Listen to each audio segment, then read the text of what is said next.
Hello, welcome.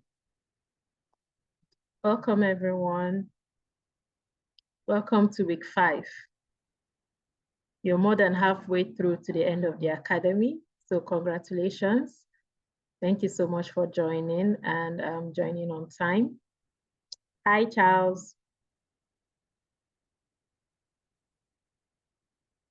So please, if you can, we have our presenter with us today, Oluwatoyin. So she would be glad to be reading in the chat your name, your country, where you're joining from.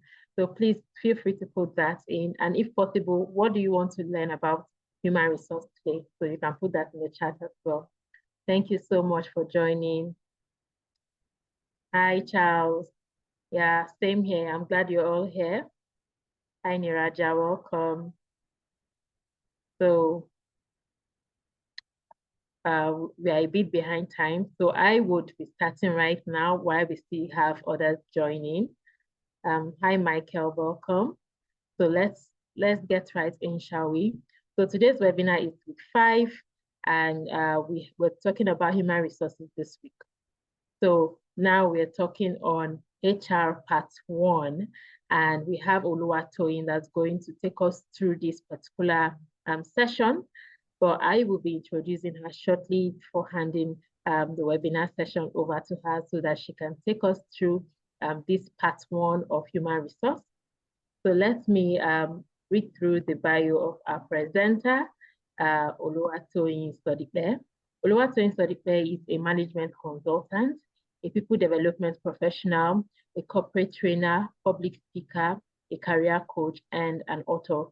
She has over 10 years of cumulative work experience across West Africa, East Africa, and North America, providing HR advisory, change management, business transformation, corporate strategy development, and project management services to companies within a wide range of sectors.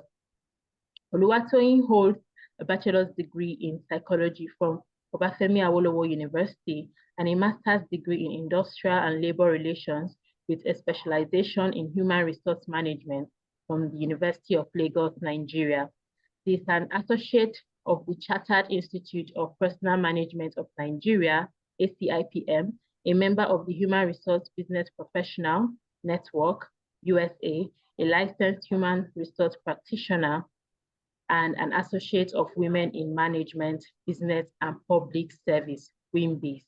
Oluwatoyin previously served as the Chief Executive Director Officer at SESEWA, that's SESEWA, Nigeria's first internship-focused and foremost career development organization, an organization where she started her career as an intern, then emerged to become the Chief Executive Officer, providing strategic direction to a team of young professionals who are committed to solving Africa's unemployment and educational challenges. As a learning and development specialist, Oluwatoyin has a strong knack for imparting knowledge and human capacity building. She is the founder of Velvet Consulting and Advisory, a people development firm, and also the lead facilitator at Velvet Learning Academy, a learning organization that trains, coaches, and mentors recent graduates and young professionals that are equipped with 21st century skills to thrive and excel in the workplace and life in general. She's a regular facilitator at global organizations such as the African Leadership University, Wealth Master Initiative, and International Internships Network. Oluwatoyin is passionate about people dynamics, personal and social transformation through self-leadership, innovation, and effective policy formulation. And I just want to add that Oluwatoyin is not a first-time presenter, and she has a relationship way back with the Wealth Master Initiative. And we are so glad to invite you once again, Oluwatoyin, to be our presenter for this year's Academy. Thank you so much for accepting our invitation. And now I would be glad to pass it over to you. Thank you. All right. Thank you so much, Success. Thank you everyone for joining. Good evening, good morning, good afternoon from wherever you are joining from all over the world. Hi everyone. It is such a joy, right, to be here And by now, you should already know that I'm excited. I'm always excited. I'm always looking forward to this time of the year because it's the time where we gather. And, like Success said, I'm already part of the family. It's not my first time. And so whenever I see a WMI email coming for me, I'm just like, yeah, yeah, yeah, yeah, yeah. It's time, to do that thing that we do. And what is that thing that we do? We change the world, okay? So I am really excited to be here. Glad to read from all of you. I see Niraja from Nepal, Michael from Nigeria, Stephen from Nigeria. I see Sister Lichi from Zimbabwe, Lydia from Kenya, Karani from Kenya, Precious from Eswatini. I think it's just so beautiful that we can all gather here, from different countries, different places, just for one purpose, to learn. And why do we learn? So that we can take this information, this knowledge that we're acquiring back to our societies, back to our countries, back to our organizations, so that we can do better, right? So that we can create legacy organizations, organizations that would make true lasting impacts and that would also outlive us. And I think that is such a phenomenal thing. So again, I say thank you to WMI for seeing me as part of the family. It's always, always such a joy to be here. Okay. Thank you, Success. Thank you, Liz. I'm excited to be here. I will just go straight into my presentation also because I don't want us to run out of time, and I want us to get the real gist, right, of what we'll be speaking about today. So I'm going to share my screen in about maybe about a minute, and you would let me know if you can see my screen. Please let me know if you can see my screen. I will want to read from you in the chat box. Or you give me a thumbs up if you can see my screen. Just go, yes, yeah. All right. Thank you, Charles. Thank you, thank you, thank you. Charles can see my screen. I have just from Charles. I hope it's not only Charles who can see my screen. Any other person? Do I get a thumbs up? Okay, Steven can see my screen. Okay, if I have two people, all right, all right, all right, great. Okay, so I know you can see my screen. Okay, so let's get this going, right? I know you can see me, but I can't see you. But if you maybe, okay, maybe you've never been in my WMI class, but I mean, Success can tell you this is how we do it. I want to see your chats buzzing. It's going to be engaging. So you have questions, your favorite emojis, your comments. I want to see it all in the chat box. Of course, I mean, not to be distracting, but I want to read from you because this is going to be an engaging session. Okay, so let's get straight into it. You already know me, management consultant. I'm passionate about people. I'm passionate about imparting knowledge, simply put. Okay, what are we going to be talking about today? We are going to be looking at what is HR, right? I know that most of you here are young founders, young innovators, right, who are looking to apply the knowledge of human resources to grow your organization, to grow your nonprofit, or to grow whatever institution it is that you're building or whatever project that you're coming up with. So I'm bringing to you today the basics, the components of human resources, right? You want to staff up your growing organization, your emerging organization. How do you do that with little or no budget, right? So we're going to be looking at budgetary constraints, staff needs, different types of team members, benefits that you can provide for even your volunteers that you're not going to be paying, right? And how you can also recruit, right? How you can get the best or the most fit people who are passionate about your vision as much as you are passionate about your vision. So we're going to be looking at, all of that. And then, of course, in the subsequent days, because I'm going to be with you again, we will then talk about all the other things, how you can get the right members. Okay, let's dive into it. You already know, and I want to read from you this time around.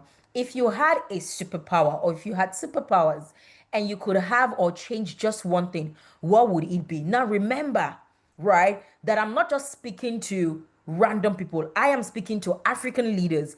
I'm speaking to people who are acquiring knowledge, who are subjecting and submitting themselves to rigorous acquisition of knowledge so that they can transform their societies, so that they can transform their nations. So in case you're on this call and you're wondering, oh, maybe I'm just, just somewhere from one random place, just in the corner of my room. No, I'm speaking to you as an African leader.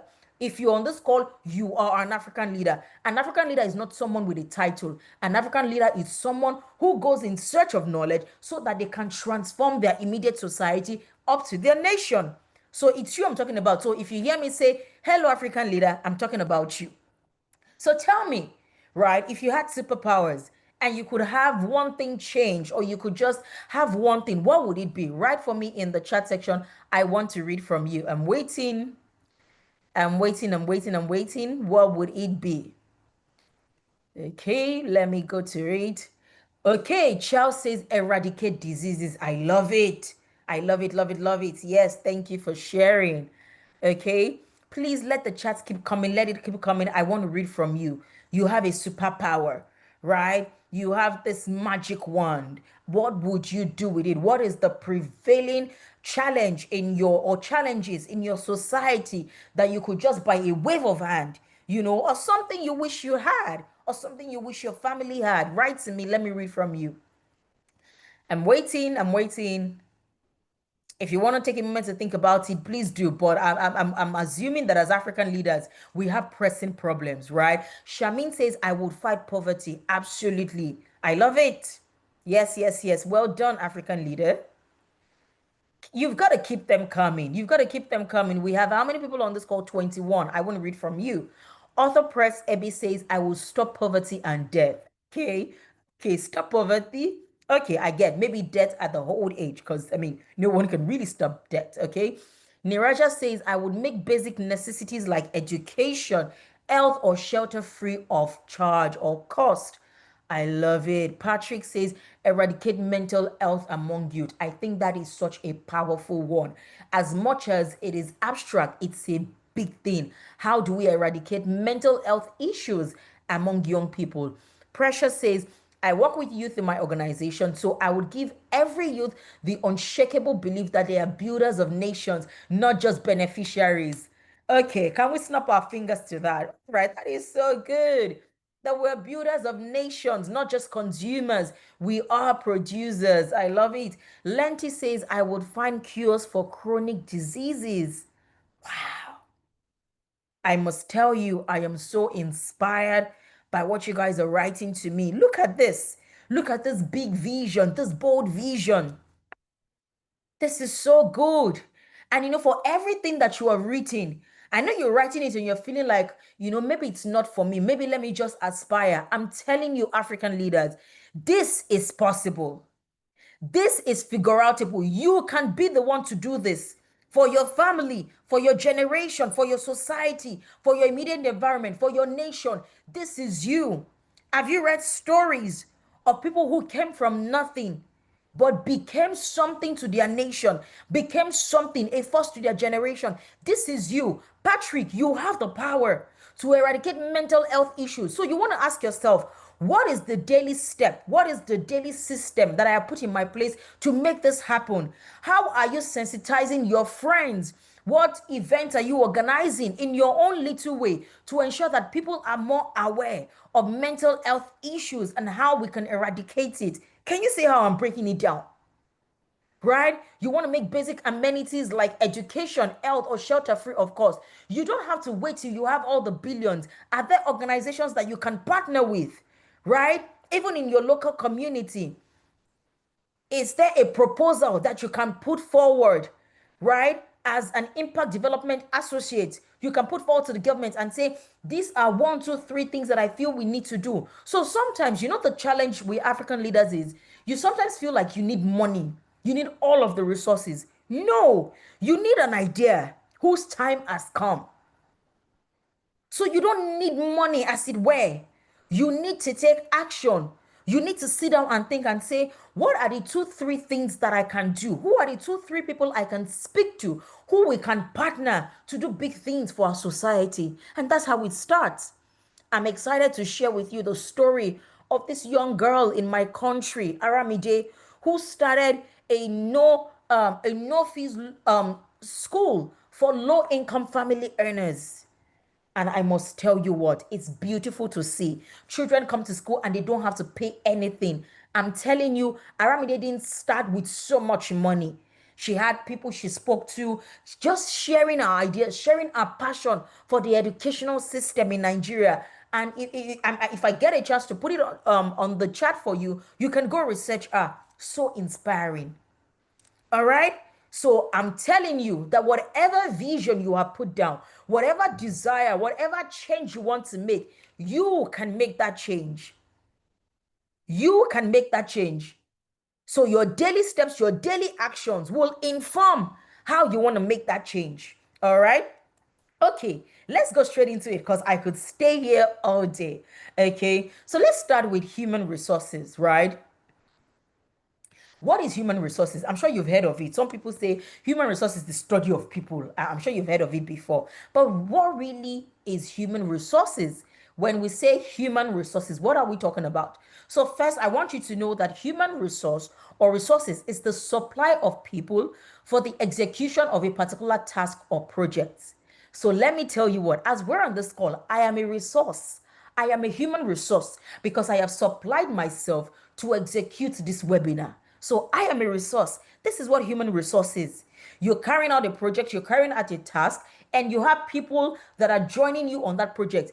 Those are human resources. So human resource is not an abstract concept. Human resource is just the supply of people to a particular project or a task, right? So now when you talk about human resource management, what exactly are we talking about?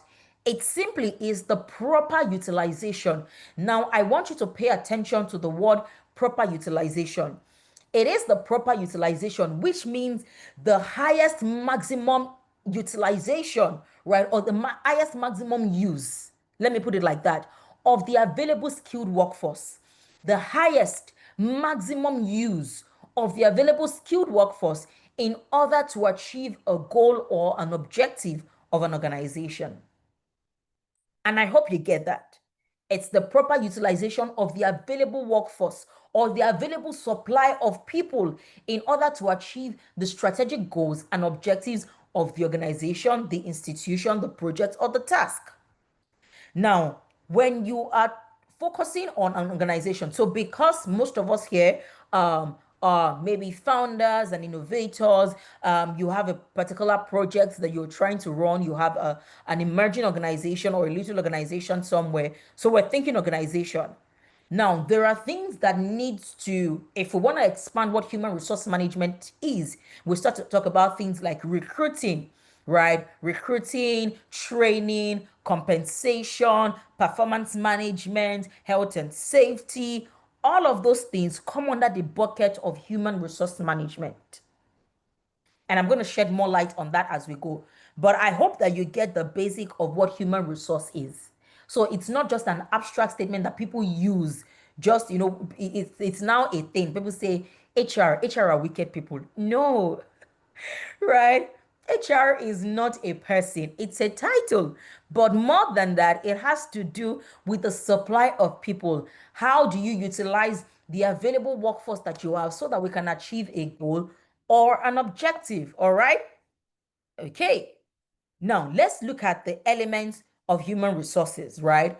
So, when you take a look at the elements of human resources, I talked about recruitment and onboarding, and I would break it down, as we start to go. What is recruitment, right? It's how you bring in people into the organization. Recruitment is how that vacancy that you put out, that application that you see maybe on Google or on LinkedIn that says we're looking for a project manager or a project associate or a finance associate. That thing is called recruitment. We're trying to recruit so that we can fill in a vacant position or replace an existing position. Okay, so we have recruitment, we have onboarding. Onboarding is the process by which a new employee is being taken through the processes, the systems of how things are done in the organization. So it's called onboarding, right? You also have learning and development. Learning and development has to do with the acquisition of knowledge or the transfer of knowledge, right? From one person to another person or across the organization. So what we're doing now is a form of learning and development because I'm passing across a message, I'm imparting knowledge, you're learning. So this is learning and development, right? You also have compensation and rewards, and this part speaks to anything that has to do with salary in the organization. So you can have financial rewards, and you can also have non-financial rewards.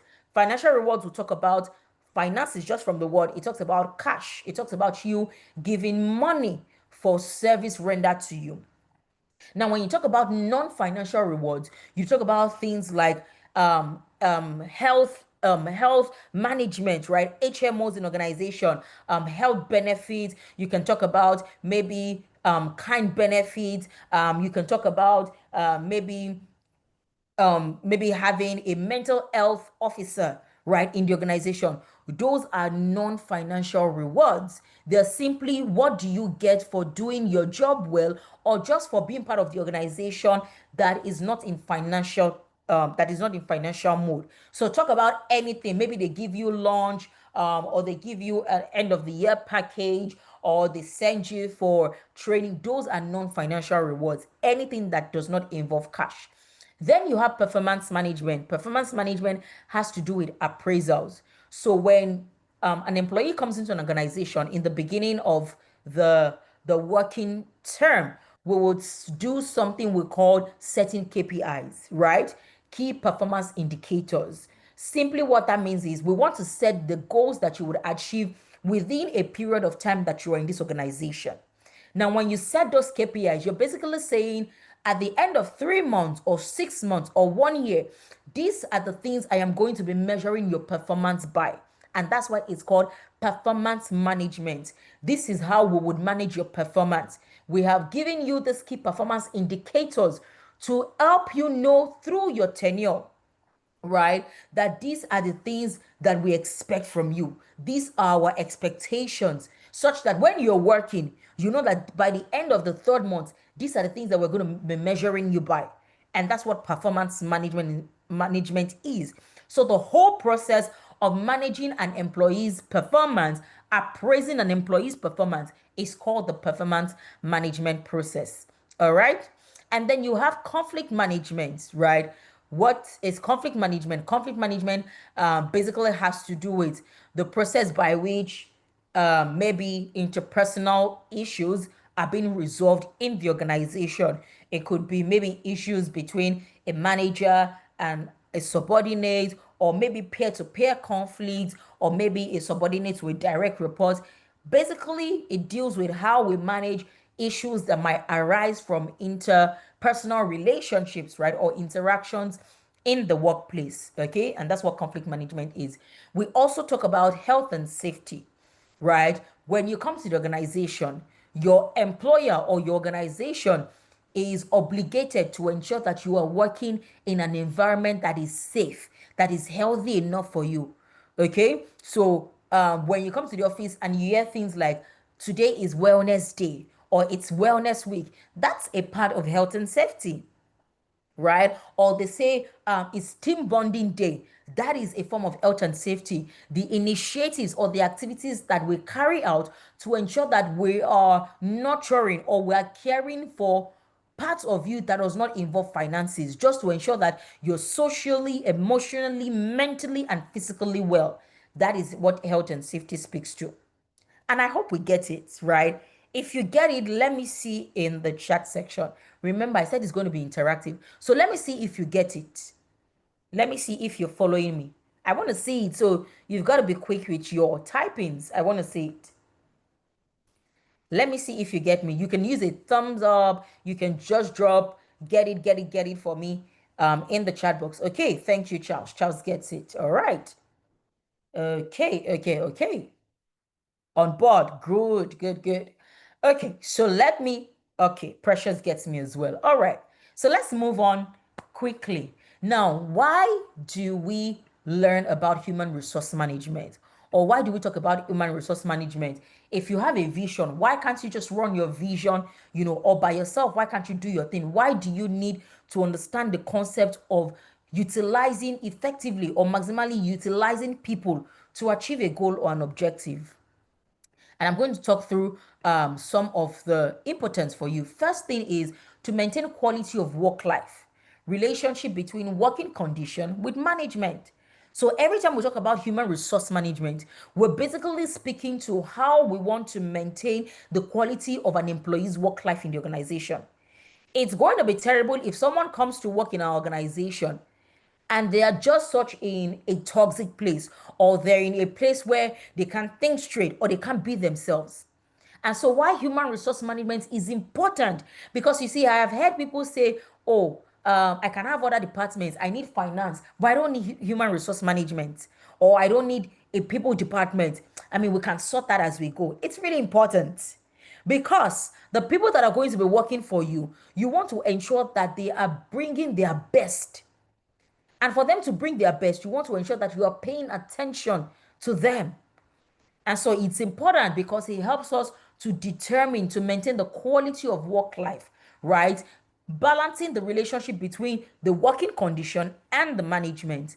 Another thing is to increase productivity and profit. Let me tell you what, human beings, human resource is the bedrock of any successful organization. You can quote me anywhere. It's the bedrock. Without people, your goals are not going to be achieved. If you have an organization and you don't have the people that are working with you, or the people that are working with you are not happy to be working with you, there's no way you can increase productivity or increase profits. There is no organization without the people. And so it's important that we pay attention to this human resource management. Because if your people are okay, if you have the right set of people, you will be able to increase your productivity and also make profit. Another thing you find is it helps to produce employees who are easily adaptable to change. Now, there are areas of human resource management that if we take deeper dive into, we can see how to make people that come to our organization, taking them from 0 to 100, simply helping them to become better professionals, better human beings, better people who can adapt to change. Remember when COVID happened? I know a lot of us can remember. Remember that after COVID, it was so difficult for some organizations to adapt. People had been working from home, and then it was time to gradually ease back into the office. It was a big challenge. And so the human resource manager, or the human resource management operating in an organization, helps us to produce employees who can easily adapt to change.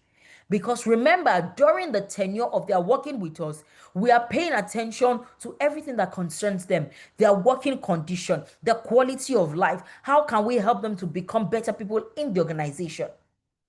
Another thing you find is it helps you to match demand and supply of human resources. For example, you have a particular project. Now, for you to determine how many people you need on that project, it's the concept of human resource management that talks about that.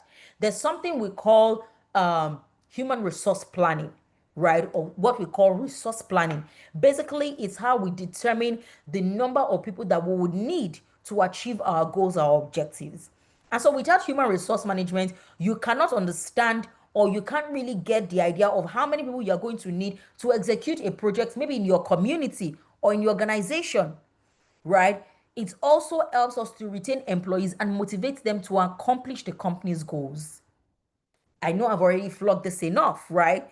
Without putting human resource management into place, you are not going to know what your employees need to stay. You're not going to know what they need to be productive. You're not going to know what they need to be motivated. And that's why HRM is important. It also helps us to recognize merit and contribution of employees. Remember that I talked about compensation and rewards, right? And that's on that concept of human resource management. So when you get that well, you'll be able to determine how to reward your employees, how to acknowledge, the contribution that your employees are making in the workplace. Okay. Another thing you would find is it helps to create a feeling of belongingness and team spirit in employees. I know that for some of us, there are certain seasons that we're looking forward to in the organization or during the year, like team bonding week, like wellness week, because you want to interact with people. And so I keep saying it, you can't drive your vision alone. Human resource management is an important part of any organization. That feeling of belongingness, that team spirit, that is what human resource management does, because it helps us to bring people who are from different backgrounds, helping us to identify our goals, our aspirations, our preferences. How can we work together knowing these strengths, these weaknesses, and differences? How can we work together to achieve just one goal that the organization has? You see how human resource management plays a role. Of course, we already talked about conflict management. It also helps us to develop corporate image. For some people, The only reason why they would be attracted to an organization in the first instance is what the people in that organization say about it. And I will give you a perfect example. Some people want to work in Meta, right? Facebook, which is now Meta. Some people want to work in Google. Why do you want to work there? Yes, maybe the pay package, right, is very attractive. But you see all the employee wellness, employee interactions, employee welfare that happens is one of the things. The corporate image, the fact that it is Meta, the fact that it is Google, it's a legacy organization, corporate image. And there is no way Google could have become the Google that it is today if they were not intentionally practicing human resource management. And that's why if you take a stock of 10 top organizations, you will be interested to know that they are either their chief people officer or their director of human resource management comes top. So by the time you take the CEO and the COO, the next person you're taking is the chief people officer or the director of human resource management because they are key to the success of that organization. You can't be talking numbers and not talking people. Who's going to help you achieve the numbers? It's the people. So they must be okay to achieve the numbers, right? And I hope we're learning something. Okay? I like this quote by Steve Wine. I love it so much. It says, human resources isn't the thing we do. It's the thing that runs our business. And I want you to never forget this quote if you can. It says it's not what we do, it's not just the activity. When you understand that human resource is the thing that runs your business, your organization, your projects, you will take it seriously. Without human resources, nothing is going to move. Even you, as the visioneer, you are a resource. If you're not okay emotionally, mentally, or physically, you can't bring your project to life.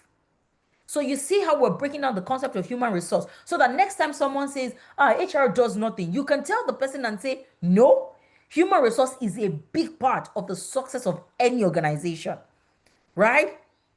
And I like how Jim Collins puts it. It says, great vision without great people is irrelevant. Did you see that?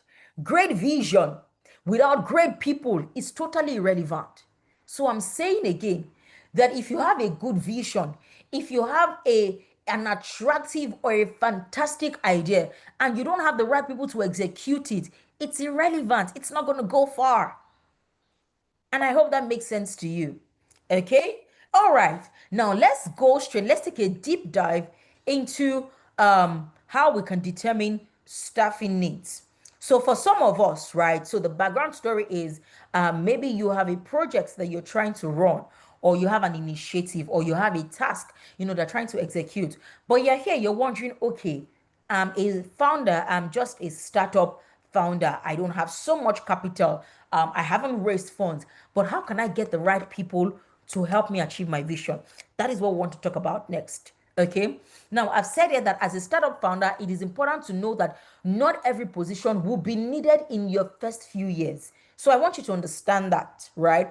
Because maybe you're being self funded or you're being bootstrapped. Not every position is going to be important in the first few years. And so it's usually advisable that you work with a with a lean team, that you start with a lean team. And what does that mean? A lean workforce or a lean team basically means identifying and focusing on the most critical and most important people needs of your organization, right? So let's take a look at it, right?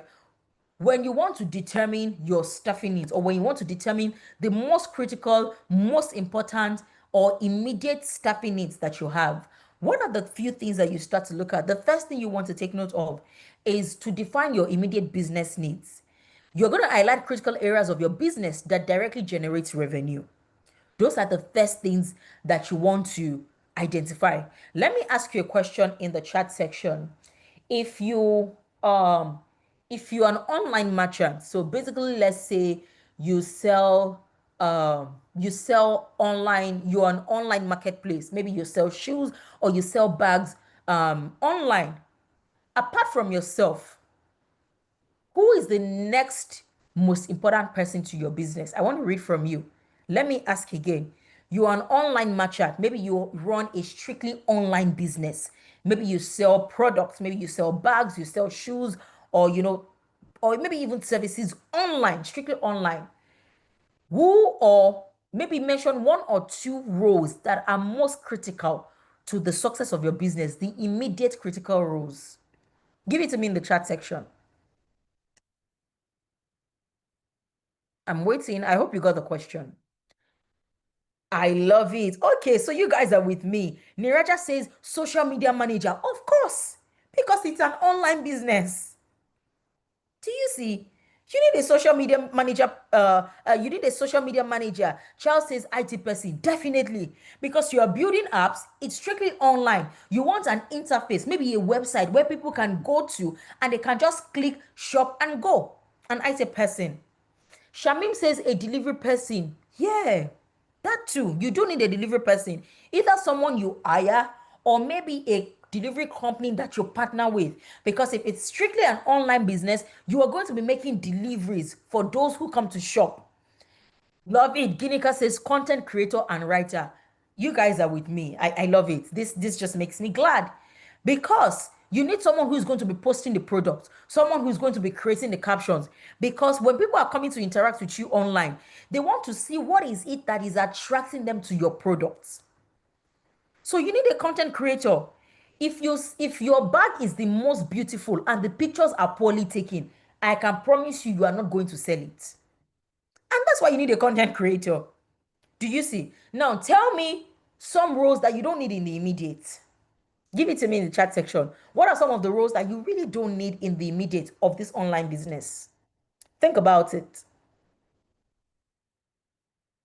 Tell me, tell me, tell me, tell me, tell me.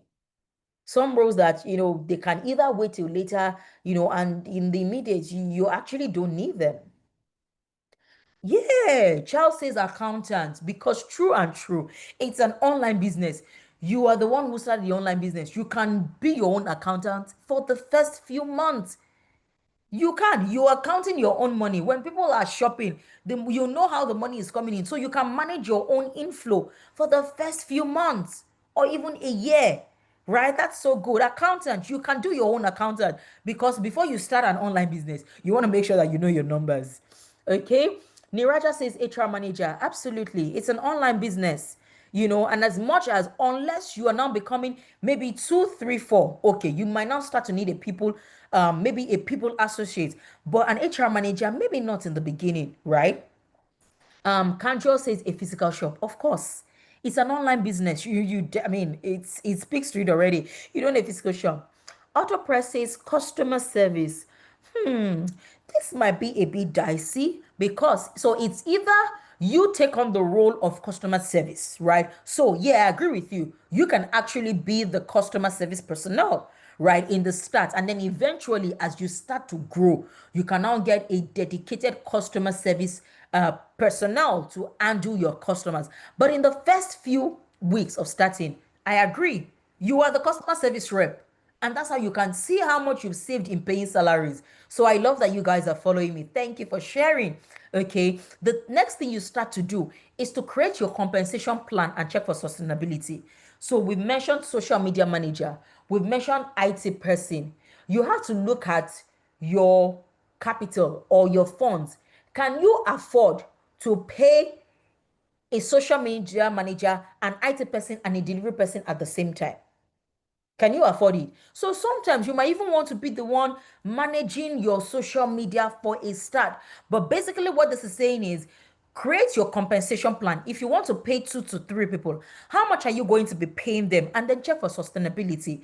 For example, you don't need to hire somebody with 5 to 7 years experience when you're starting your business.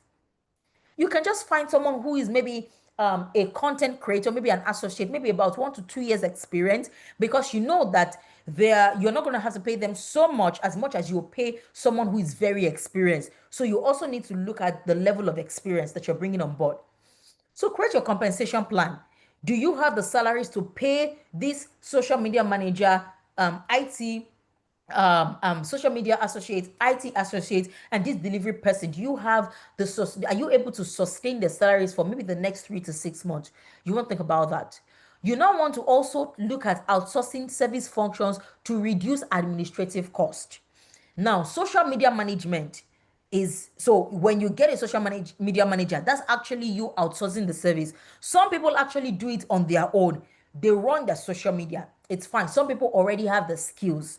But if you don't have the skills, if you cannot hire an individual, you can maybe speak to a friend who knows someone to say, hey, I need someone to manage my social media. Maybe someone who is also earning an income somewhere else. So that that's not the only job they're doing. Because if that's the only job they're doing, there is now so much pressure for you to pay them the worth of their time through the day.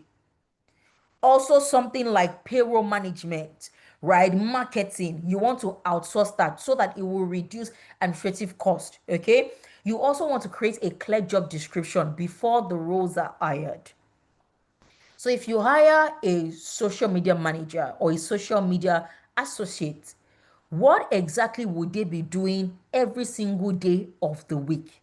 Are you hiring them for twice a week or you are hiring them for once a week? Those are the things you need to look at based on where your business is at. For some people, maybe all they need to do is to post twice a week. That's an easier, so you don't have to hire them full time, such that you are now under pressure to pay them salary every single day. So before you hire them, you create the job description. What is the exact thing that they are going to be doing, and how are you going to measure it? Remember, we talked about performance management, because if you don't measure what a person is doing, you can't really know if you're getting value, and you could as well just have been paying salaries for no reason. And that's why KPIs are important. So create the job description for the roles to be hired. Another thing is for you to consider culture fit as your competence. It's a strong competence. See, if you are running an organization or you have a project, the vision that you are running or the people that you bring on board are as equally important as the vision itself. I'll take that again. The people that you are bringing on board are as equally important as the vision itself. What that means is that if you hire somebody or you bring someone on board who is not a culture fit, who doesn't fit into the system or the principles of the organization or just the on-set culture, there's going to be a problem. For example, a culture of an organization can be out of the box thinking, right? Maybe what we do here is we like people to think outside the box. We don't like you to be confined to just a particular idea. And you have someone, even though they are very skilled and competent at their job, but they tell you during the interview and say, oh, I'm sorry, there's a way to do this. This is how it's always been done. This is the best way. This is the only way. Something already tells you that this person is not culture fit, because your value says out of the box thinking, but they are coming with rigid thinking. You see that there is misalignment. And there are some organizations where their competency is required. There are some monotonous organizations whereby we know what we do day in, day out. We don't need to change it. It's there. They fit perfectly there. But maybe for yours, where you have to be innovative, where you have to be strategic, maybe they're not the best people for you. And I hope you really get what I have just said. Okay. So, what are the different types of team members that you can have, right, as a startup founder? You can have paid team members. Those are people who receive regular monetary or financial rewards. You can have unpaid team members. They don't receive financial rewards, but they are rewarded in other forms. Maybe free lunch, maybe gift vouchers, maybe therapy sessions. Those are unpaid team members. Now you have volunteers. Volunteers are just team members who have indicated willingly to contribute their expertise to your organization without expecting either financial or non-financial reward. Those are volunteers. So maybe for some of you, that organization you're running, that NGO or that project, maybe you want to call for volunteers. People, and most of the time, more often than not, the people who come to volunteer are people who have seen your vision as a vision that you can also thrive in. You have similar visions, you have similar core values, and these are the things to pay attention to when you are hiring someone. And we're going to talk about that in I think in a couple of days. When you're hiring, there are things you should pay attention to, even though you are not paying someone for the service they are rendering, but you must also ensure that they align with what you are trying to achieve. So those are volunteers. You don't pay them financially or non-financially, but they indicate willingly that they want to be part of what you're building. You now have interns. Interns are team members who are there to gain practical and meaningful experience. Now, there's a difference between volunteers and interns, and I hope you already see it. Volunteers, most of the time, they already have the expertise. They are coming with their expertise to contribute to your organization. And so, as much as you're not paying them, the expectation is already there that they also have to deliver. For interns, they could be paid or unpaid, but the expectation is they are coming to learn more than they are coming to give. And so you need to be very careful of when you have a highly technical project to execute. You want to be paying attention to maybe paid or volunteer as against interns, because interns are going to come to learn. And by the time they're coming to learn, it would take time. Learning takes time. So if you have a quick task or a quick project that you want to execute, interns might not be your go-to people. They might not be your first choice because they're going to take time to learn, what the organization is about, what the company is about, right? Interns are welcome, but I'm saying that if you have an immediate task you need to execute, you need to consider other categories of team members beyond interns. So I see a lot of organization, they want to do everything. You'll find 80% of interns. It's a wrong way to run an organization. You can't have interns doing the job of a manager. Are there interns who are willing to rise fast? Absolutely. But you need to know that the competency level is still quite low. So they do more of learning than actually contributing. They do more of taking in knowledge than actually giving in knowledge. So you want to pay attention to that. Okay? Now, let's discuss, right? Let's take a quick break. I've been speaking all day or all hour, but let's take a quick break. What are some possible positions that a community-based organization, right, or a CBO will need in its first year? What are some possible positions that you're going to need in your first year as maybe a startup founder or as a community-based organization or an emerging company? What are some positions that are critical for you in either your first 6 months or your first year? Talk to me in the chat section. Okay. I'm waiting to read from you.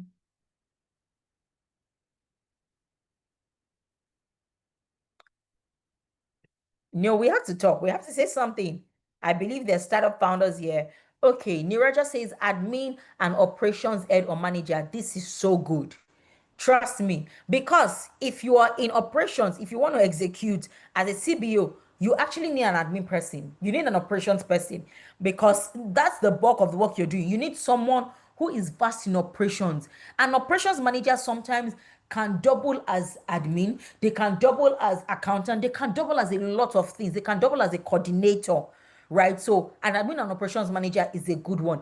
A general secretary and a financial manager, so good, so good. Because if you're receiving funds from if you're receiving grants from investors, from donors, you need someone who is paying sole attention to the funds of the company. Remember, because when it's time for audit, you are going to present how you have spent the money. So you actually truly need someone who is very adept at taking down the financial report, preparing financial reports, studying the numbers. How have we spent this money? What is left? How are we giving account? So you're very correct. Charles says M&E. Absolutely. Absolutely. You need this as well. Precious says secretary admin assistant. So good. So good. I love it. I love it. Thank you. Thank you for sharing. All right. And I hope that you're already getting the gist of the people that you need to be paying attention to in your first 6 months of first year of running your organization. Okay. We are running out of time. So we are going to move very quickly. Okay. So I already said here, you need a founder or a co-founder or an ED, which is you. You need a general secretary, admin manager, a PR or a communications person, because your grant givers, your investors, they want to see the impact that you are making. So you need a way to communicate the impact that their funds are helping you to achieve. And that's why a PR or a comms person is very important. You need a volunteers coordinator. Exactly. Right? If you have volunteers, imagine if you have 20 volunteers, you might not be able to handle them because you want to be focusing on other things. So you need someone who is like a supervisor or a coordinator of all the other volunteers. Okay, let's move pretty fast. Now, what are some of the benefits that you can provide for unpaid team members? Maybe someone is asking and saying, okay, I get the picture. I can't afford to pay my team members right now, but I just want to show appreciation for the time and the energy that they are spending. What can I give to them? It could be health insurance, right? Maybe there's your partner with a hospital or with a clinic and say, okay, whenever this person needs health care, I want them to be able to come to your hospital and be treated for free. So it could be health insurance, it could also be gifts vouchers, it could be free lunch, it could be sponsored training, it could also be work flexibility. This one is a big deal because sometimes people are not even asking for so many things. The fact that you can say, okay, you can work remotely today, we can have that meeting virtually. It's a good way to reward your team members so that they don't have to go through the stress of commute to and fro. So, work flexibility. Also, mentorship. This one is one that I've practiced a lot, and I see people really loving this because when I get the opportunity to pour my knowledge, to pour the things that I've learned or my competencies on other people, it's such a great way to appreciate people for their time.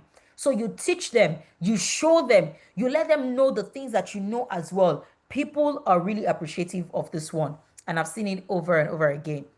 Okay, now what are different strategies in recruiting for paid versus unpaid positions? Right, so you know that the way you're going to advertise for a paid position, it's not the same way you advertise for an unpaid position. Okay, imagine someone says, I need someone with 10 years experience. Know that work day is you're going to be working physically on site 5 days a week. You're going to be resuming at 8 a.m. and you're going to be closing at 6 p.m. for an unpaid position. Nobody's going to take that from you. Okay, so there are strategies in recruiting, right? For paid positions, you can make it open vacancy, push out the vacancy, let people see it and apply and hire them based on merit. But for unpaid positions, you want to speak to your friends, your family members, your referrals, people in your network to speak to someone who knows someone. So you do that based on referrals, okay? For paid positions, you want to state the job requirements and compensation package. This and this is what you'll be doing, and we're going to be paying you this amount at the end of the year or at the end of the month. For unpaid positions, you want to avoid ambiguous job requirements. Don't put in things that even you cannot do if you were being paid. Okay, and you want to ensure that you are giving them other non-monetary benefits. So people will usually ask, okay, if I'm coming to volunteer for you, what am I getting? I'm spending my time, you don't have to pay me, but what are the other things that I'm getting or that I could be getting from you? So you want to also list the non-monetary benefits. Okay, for paid positions, you want to advertise it from a problem-oriented angle. What that means is that when you're putting out your vacancies, you want to state one, two, three, the problems that they are coming to solve. This is the problem that we are having here. This is what you are coming to solve for. But for unpaid positions, you want to come from a solution oriented angle. What that means is you want to state the solution that you are preferring to a problem. And you're saying, this is the solution that we have found. We want you to come and be a part of implementing this solution. I hope you get the difference. Paid says, this is the problem. Come and solve it. Unpaid says, we have identified the problem. We have found the solution, but we need you to come and implement. And these are the things that we're going to be making impact in. And that's what unpaid says. For paid positions, you want to focus both on culture fit and competence. Culture is important. Competence is very important because if you're going to be paying somebody for the for employing them, they had better be giving you the result of why you have hired them. But for unpaid position, you want to prioritize culture fit over competence. Why do I say this? When it comes to unpaid position, when it comes to volunteering, right? It's important that you know that some things can always be taught, but some things can't be taught. You can teach competence. You can teach, oh, this is how to do the job better. But if someone is not a culture fit, the vision can go down the drain. So if you're hiring for an unpaid position, you want to emphasize on the culture fit. Look at this person's behavior. Look at their nuances. How do they react in difficult situations? You want to prioritize that over competence, okay? And I am running very fast. Okay. Because of time, let me move very quickly. Okay, so I already said this that what are some of the critical positions that a financial bootstrap startup business would need? And we already really talked about that. Okay. I love it because I'm concluding right now because of our time. So I said here that the presence or absence of HR activities can drastically improve or negatively affect the organization. Let me tell you what. If you get human resource management right, I can tell you your company will go far. You see this concept of recruitment, this concept of hiring, this concept of culture fit, assessing competence, performance management, health and safety. If you get it, your company can go far.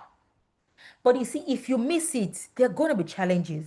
And one major objective of HRM is to drive productivity by ensuring that competent employees are being hired and retained. This one, I don't want you to forget it.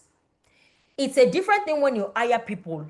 But the bigger question is the people that you are hiring, are you able to keep them? So you just don't stop at hiring. Oh, this brilliant person has come into your organization. Are they staying? Because if they come and they go, then there's something wrong with that process. Because the cost of hiring is higher than the cost of retention. So you don't want people coming and going because it also says a lot about your organization or the kind of leader that you are. So you want to ensure that you are driving productivity to look at, how your employees are coming in and how they're staying. Staying is as important as them coming in. It is therefore important that every organization be fully aware and engaged in HRM functions to drive business growth and development. If you get the concept of human resource management, you will grow your business. You'll be able to develop your people. It's such a joy. I've worked in organizations whereby 3, 4 years down the line, I cannot forget them because I'm like, beyond the contributions I made in that organization, they added to me. I became a better professional. And that's what you want people to say concerning you as a leader. Such that when people leave you, when they transition to something else, they can say, oh, while we were on that project, the kindness that they showed us. Oh, it was such a good time. I met people of similar strength. I met people of like minds. The organization is a good one. Those are the things you want people to be saying about you.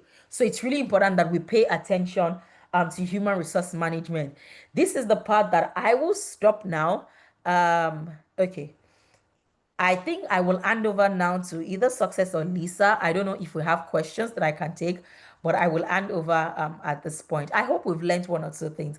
I know that I took a fast move because of our time, but please let me know if you have learned something. Thank you so much, Oluwatoyin. That was fast but very, very detailed. And I also learned a lot. And while we're waiting for questions, please put in your questions in the chat quickly. I know we are a minute over time. Okay, I see one. And I'm going to read it out from Niraja. As a startup operating with limited fund, how do we attract competent employees even when our financial offering is below the industry standard? I love it. I love that question. And I think we sort of touched it while I was going through the session. But one of the things that you want to do is to clarify your vision. People join organizations largely because of the vision. What are you setting out to achieve? I join organizations when the vision and the core values align with my core values. When I see that you are looking to make impact and not just make money, that's an organization that I'm willing to join. So you must communicate clearly in simple terms. What is the vision you have set out to achieve? And how does this vision change people's lives? How does it change your life? How would it change their life? When people can find themselves in your vision, when they can find their own growth, their own development, when they can find the solution to people's problems in your vision, I can tell you that's why people take pay cuts. When you hear someone say, I joined an organization and I took a pay cut, it was because of the vision. It was because of what the vision says, how the core values align with them. So people must be able to find themselves in your vision. You must communicate it with clarity, with simplicity, with accuracy. What are we achieving in this project? What are you looking to do in the next 1, 2 years, what is your vision? If you see it clearly and you're able to communicate it clearly, I can tell you the right people are going to join your organization. It's very simple. They will. Yeah. Thank you so much, Oluwatoyin. That's very, very true. Precious is Mm. asking if you were stepping into a leadership role in an organization where the team is clearly demotivated, what would be your first step to re-engage them and rebuild trust? Interesting question. I love it. If you were stepping into a leadership role and as you got in, the team is clearly demotivated, what would be your first steps to re-engage? I think you already answered the question. You already gave the answer in the question. The first thing to do is to engage. You are going to have one-on-one conversations. You want to know how people are doing. You want to feel the temperature of the team. There's a reason why they became demotivated. So if you're coming on board as a leader, it might take you a while depending on the number of people in that team. But one of the most critical things you can do is to engage one on one. You want to ask questions. How long have you been at the organization? How has this organization added to you? Are they, you want because you're trying to rebuild trust, right? You want to have that initial conversation. Let me tell you what that initial conversation does not mean things are going to change overnight. No. The initial conversation just helps you to position as one with a listening ear.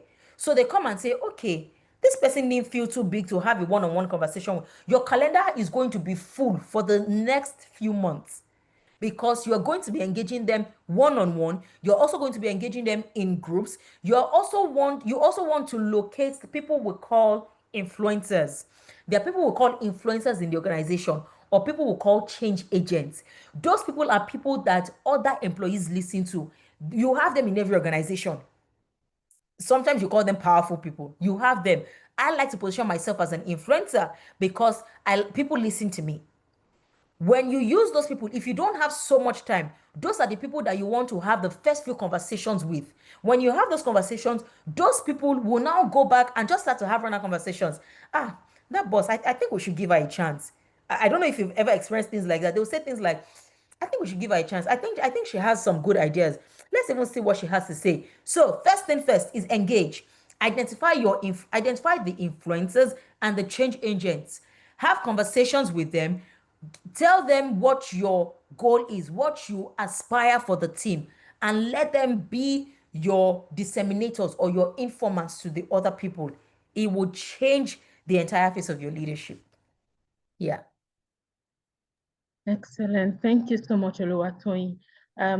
That's the questions we have so far, and I'm glad that you did do justice to them. But I also want to ask, at what point would there be need for an overhauling of staff? Like, is there some has that ever happened? Is that something that do happen where you see that, oh, I think we just need to sweep everyone out and just bring in new people because this is difficult to work with.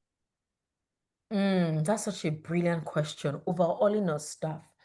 I think the point where you get to where you feel like, okay, this isn't working with the people that we have, is where you see that the goals that we set, the objectives that we set, we're not meeting them. Then why are they here in the first place? But before you overall or before you dismiss people, I'm always about transformational leadership is one of my core models of leadership, human-centered Mm, leadership. And what that means is I give people benefit of a doubt. I believe the mm, best in every person who comes to me to work with me. I don't see people as weaklings. I don't see people as inefficient. I believe that it's just a gap of wisdom or a gap of knowledge. So before I dismiss people, I'm going to have conversations.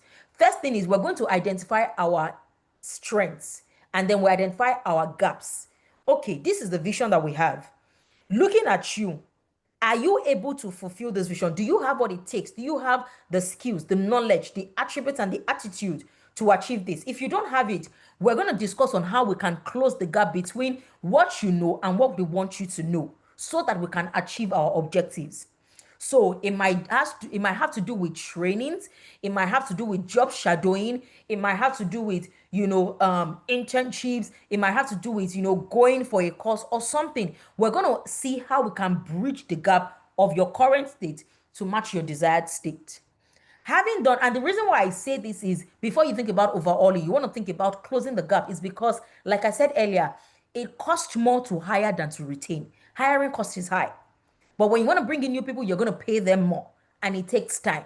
So, how can you use the people who you already have? Remember, even though they are not as strong as you think they are, they believe in vision and that's why they are there. So, you can actually infuse in them what you need them to know.